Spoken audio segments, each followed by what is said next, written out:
Hello and welcome to another episode of Mike and Dave's Hi-Fi Riff. I'm Mike Evans. And I'm David Price. And David, on this week's episode, what are we going to talk about? We're going to talk about a Wharfedale Super Denton mic. Super?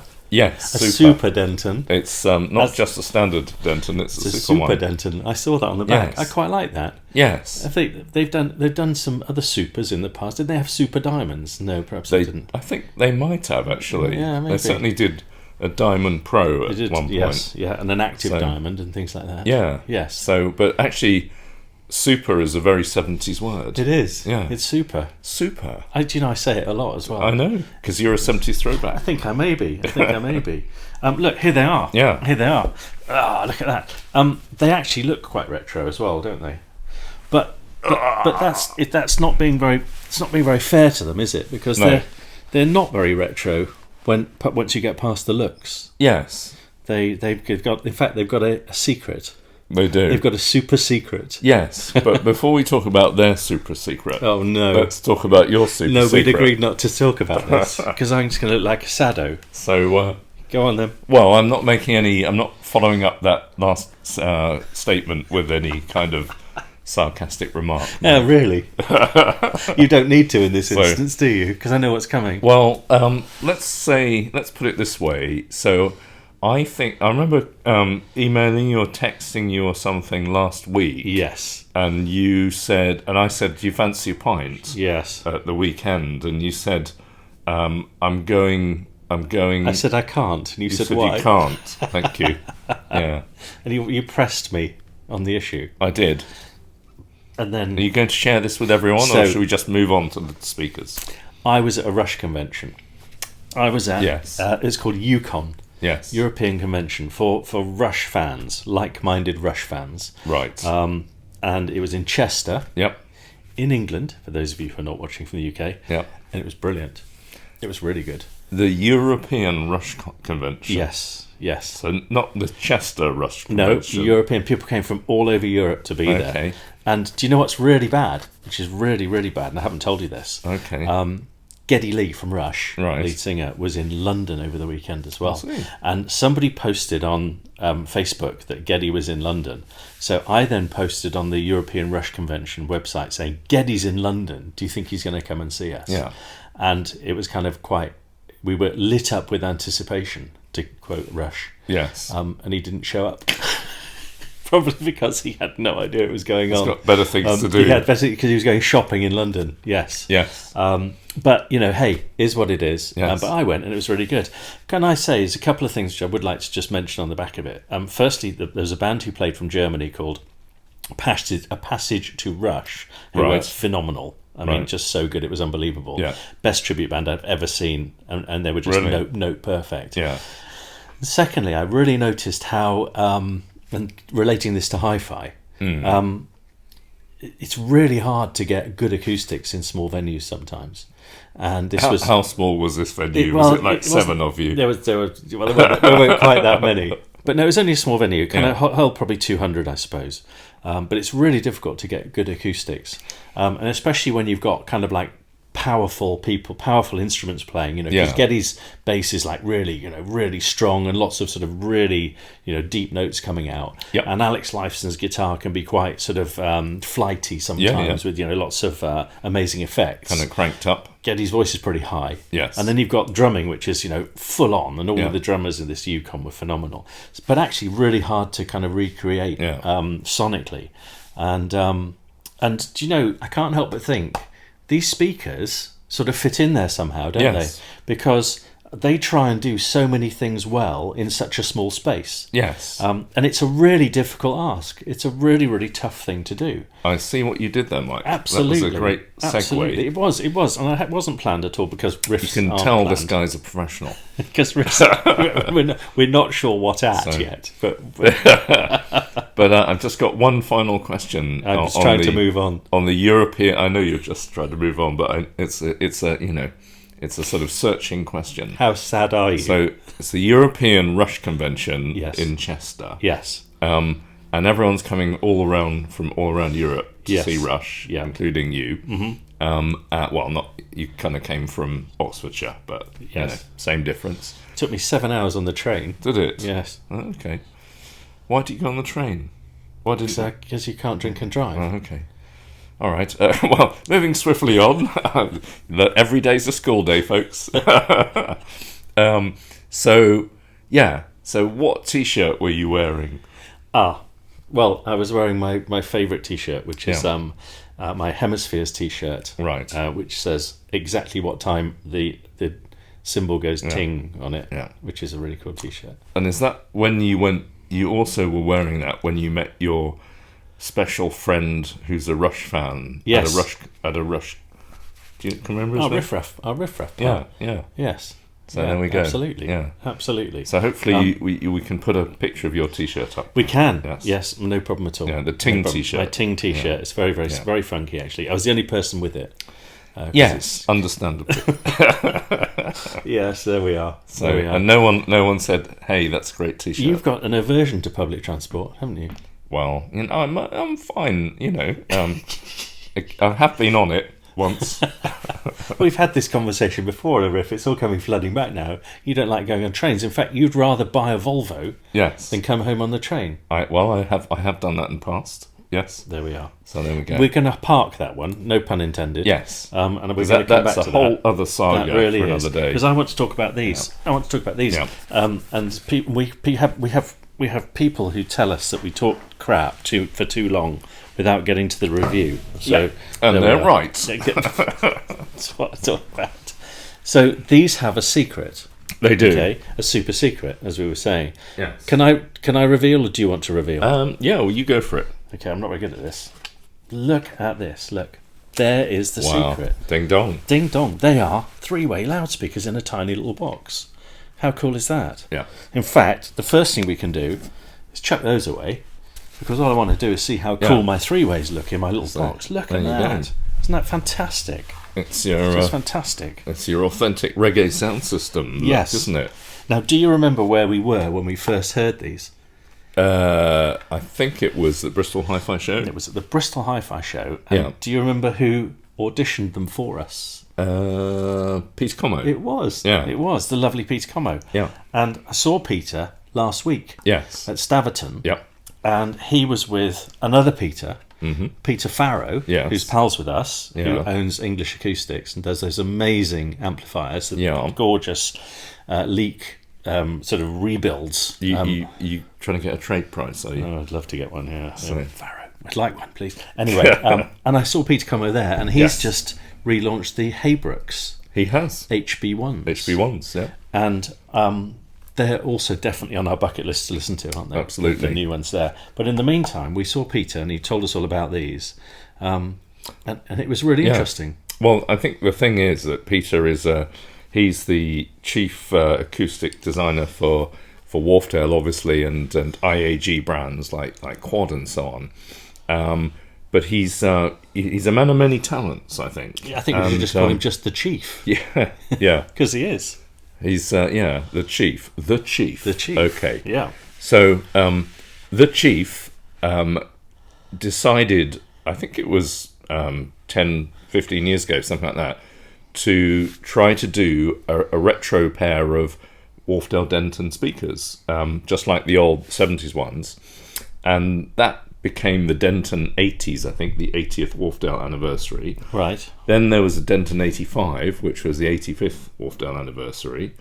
And then he did the Wharfedale Lintons. Yes. And the Wharfedale Lintons, which were the third speaker in the Wharfedale Heritage series, went on to be humongous sellers.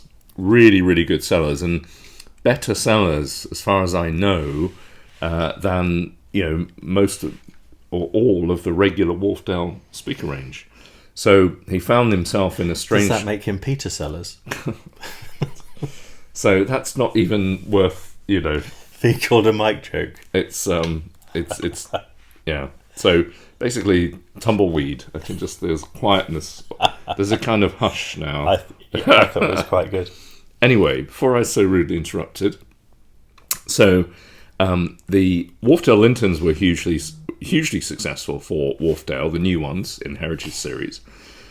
And then the Dovedales came out, which is the flagship, and they're absolute monsters, and they're fantastic. And now we have the Super range. So indeed, here we are with the Super Dentons, and yes, they are super. And we've got to talk about the design. So obviously they're three-way, which is really unusual for such a small cabinet. Yeah. They've got these two very unusual ports at the back.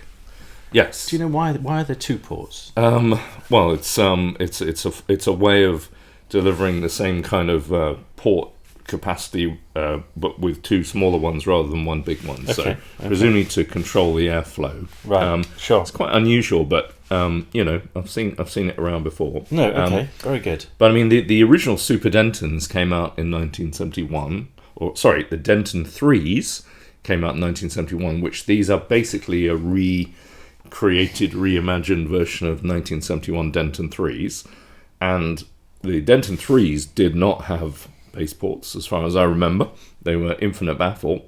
But what they did have were the 3 drive units. Right. So they're small, basically what used to be called bookshelf speakers, but they're 3-ways. And that's very unusual these days. I remember we said to Peter, why don't more people do... Because we listened to them and said, why don't more people do this? Yeah. Because they sounded actually really good at the show. They did. Which is unusual, because most things don't at the shows. They sounded really good at the show. And his answer was, because actually it's quite technically difficult to do. Yeah. To sort of tweak it and get all the frequencies correct with 3 speakers in a small cabinet, which I totally get. But I don't know about you, but I think he's got it absolutely right with these. Yeah. And you didn't sound too convinced there. No. I mean, he has absolutely. He's got it absolutely right. But so what I wanted to say is that there's been a fashion for narrow baffle speakers, which would be, let's say, half the width of this, really taking hold since the kind of mid-'80s, late '80s. Mm-hmm. And at the same time, there's been a fashion for 2-ways. People have been, in mainstream speakers, and especially in cheaper speakers, people have been moving away from 3-way designs. Yes. So basically, this breaks every rule in the kind of conventional, modern speaker playbook. Yes. So the ATC SCM7 that we reviewed fairly recently, I mean, that's actually a great speaker, but it's representative of a sort of typical £1,000 speaker, and these cost £1,000. Yeah. In the sense that it's small, it's got a 7-litre cabinet capacity. These are 14. Mm-hmm. These are twice as wide, pretty much. They are big, actually. Yep. They're bigger than they look. Yep. I know that sounds a bit strange. Yeah. Well, they're big, but they're kind of big in terms of width and depth. Yes. Almost more than they are big in terms of height. They fit perfectly on my Lynn Sara stands. Yes, they do. Just to give you sort of an idea, they're absolutely inch perfect for my Sara stands. So not too far away in size from the Saras. No, they're not. No. Yeah. So these are very unusual because they kind of buck the trend that we've had for a long time now of 2-ways, narrow baffle, 2-ways, and instead we have wide baffle 3-way for roughly the sort of similar height and similar price. It's very interesting, and so many speaker designers I've spoken to over the years said, wide baffle cabinets wreck stereo imaging, and no one wants them in the house, etc., because they look really uncool, or they're not fashionable, or whatever, in someone who's got a kind of Bang & Olufsen world sort of lounge. But here they are, and they work really well, and they also image really well as well, don't they? They do. Yeah. Yes, yeah. So. They're really hard to criticise because, and what's interesting as well, you talk about some of the brands which we've listened to in the past, like the ATCs and the Neats. So we've had isobaric principle bookshelves, we've had ribbon tweeter the ministers, bookshelves, those kind of things. Exactly. Yeah. We've had transmission lines with the PMCs. Remember the little baby PMCs? Absolutely, prodigies and stuff like that. They were really sweet as well. But this is just sort of it's kind of old school, but just works so nicely. Yeah, doesn't it? It's very interesting. It's it's really not. There's nothing incredibly innovative about it. Everything that in this speaker has been done before, but it's the kind of way that it's combined and the way that it all works with everything else. Yes. And one of the interesting things, one of the especially interesting things, is the fact that it's got a dome mid-range driver. He says, have to put my beer down for a moment. Yes, thank you. So here we go. I'll just touch this to get a bit of excitement. Some people got very excited. There we go. Oops. Stroke your mid-range. So it's got a dome, obviously a dome tweeter. It's a 25mm. It's sort of fairly standard soft dome tweeter. It's a 50mm dome mid-range, and you've got Kevlar. I think this is a 165mm black Kevlar bass unit. And I think the crossover frequencies are, this one goes from about 50 hertz to 940. This one does 940 to 4.6 kilohertz, something like that. And then the tweeter for Geddy Lee's voice goes from 4.6 kilohertz upwards to about, I think it's about 20 kilohertz, something like that. So an interesting way of doing it. And Peter says that you can, because he's used a dome tweeter, you can sandwich the drivers in closer together. He said that if he'd had a cone, it might have, taken more space or something. I think. I think the clever bit, which is going on here, is probably, and forgive me if you think I'm wrong, in the crossover, because I think that the way it does. I'll tell you what this does really well, right? So when you've just got a two-way bookshelf, you can tell like where one speaker's kicking in and the other one's stopping and so on. So sometimes you get you can get screechy treble and you get boomy bass. Yeah. And with this, because everyone seems to know what job they've got to do, then you actually end up with a really smooth treble, a really gorgeous mid-range, and a bass that kind of does its job. Yes. And easy to follow. It's not like the deepest, loudest bass ever, but you can follow a bass note. It does things really, really nicely. They image well. We played some weird music through them. So we played Kraftwerk through them. Yes. Music non-stop. Yep. And I thought that would be not very nice to listen to, because I thought it might be a bit sort of slow and... It was great. It was great. Yeah, it was really fast, really transient. Really was good. Whoa, what are you doing? Yeah. Amazing. And then we listened to some Supertramp. Yeah. And we listened to Rudy from Crime of the Century. Yeah. And there's a bit in the middle where... there's a load of detail in that song anyway. Yeah. There's a bit in the middle where they're announcing stations. And it's really can be hidden in the background. And you made the point. You said, I've had listen to so many systems where you can't even hear that. Yeah. You could hear it crystal clear, couldn't you? So the detail is there. Yeah. And also kind of that bass. So we played The Great Train Robbery by Black Uhuru. Yes, which is a really great test track for bass. And it did really well. No, it didn't shake the room like say for example the Dali Rubicor 2s. Yeah. I mean, which really do seem to move a lot of air. Yeah. But it was controlled and it was fun. Yeah. And it sounded like a bass guitar. Yeah, I mean, so to me the sort of absolute sort of critical thing about these speakers is that it's that a lot of two-ways, especially two-way small narrow baffle two-ways, kind of sound like the music is being squeezed out through a toothpaste tube. Yes. It's like you have to push hard to get some stuff coming out. Yes. And three-ways are quite the opposite of that, I think. And obviously when you've got a wider baffle as well, you've got a larger cabinet volume, you can get bigger drive units in as well. And the result is that this has a kind of big and easy and kind of talky sound, doesn't it? Yes, it does. It does. And it's quite different if you've only ever heard two ways, and you've only ever heard, narrow baffle two-way stand mounts. It sounds quite spookily different in a way, doesn't it? It doesn't have a kind of hotspot in the mid-range where there's kind of squawky vocals. That's the word. Yeah. That's the word. And also, it doesn't have a kind of lively, or it has much less so a much less kind of lively bass peak in the bass as well. It's much more even. Yeah. And the result is it kind of takes everything in its stride. It's like a big torquey V-twin motorbike, isn't it? Instead of a little force. Yes, absolutely. Frame four. Yes, yeah, it's really true. Actually, yes, yeah, it's got loads of grunt. It's got loads of grunt, yes, and it goes lound without trying. It doesn't sound strained. Absolutely, Yeah. They really don't actually. Yeah. They're very civilized.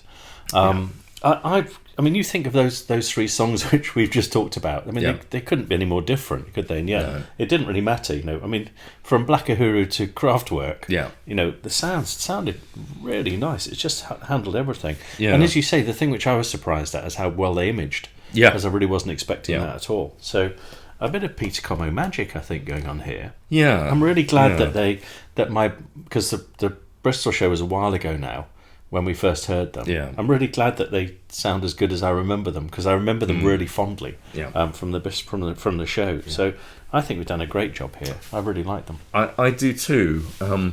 And not only that they are reasonably easy to for an amplifier to drive. They've got a sensitivity of about 87 dB and a nominal impedance of 6 ohms. Any kind of modern transistor amp won't struggle with that, and they go loud. They make a great sound.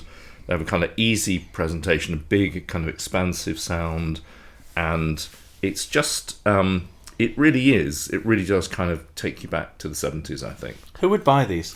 Me. No, actually, I wouldn't buy them because I've already got NS1000s, true, which also have mid-range domes and the 3-ways. Yes, yeah. So I'm biased, but sure. Yeah, no, I mean absolutely. That they're basically it's a nice alternative to a kind of mainstream. It really is. speaker. Really well priced as well. Yeah, they're beautifully made. They're very well made for the price, absolutely, and very cabinet. well finished. Yeah, the sort of styling isn't everyone's cup of tea, obviously, but. It's well worth listening to them, especially if you like rock. Actually, they're very good rock speakers. If you're on a rock speaker that doesn't kind of bite your head off, it's just got kind of gutsy sound with lots of separation and no kind of nasty peaks. That's a great point. Excellent. Absolutely. Let's do a riffometer. Yeah, great question. Keep the price in mind as well.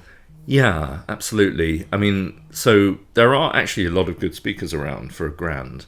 So my favourites at the moment are the PMC Prodigy 1, which are, very interesting designs in themselves, and also the ATC SCM7s. Yeah, really nice. But there's loads, but those are just my personal favourites because they're very musical.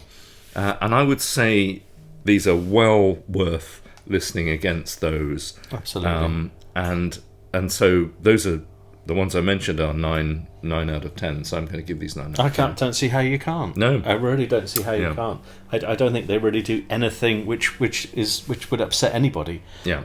They're just like the nice guy Eddie of the speaker world, aren't they? They're really cool, and they handle pretty much anything that's thrown at them. Yeah. I agree with what you're saying. I think maybe the looks aren't quite everybody's cup of tea, but that's why you have grills, right? Okay, so if you must put the grill on. Personally, I get rid of the grills because I love the fact that they're a cool 3-way. Absolutely. So, there we go. So I'm going to do a 9 as well. Yeah. So brilliant. Cool. Yeah. There we go. Thumbs up for the lovely Wharfedales, and thank you, Peter Como, for a fantastic bit of kit there. So it's another hit from the sort of Peter Como hit factory of retro speakers. Exactly. At Wharfedale. The supers. Yes, absolutely. And apparently super job, Peter. There are more super things coming, I've been told. Let's see if we can get some more super stuff then in that case. Brilliant. Absolutely. And on that happy note, thank you for watching this episode of Mike and Dave's Hi-Fi Riff. We'll see you at the next one. Bye-bye. Bye.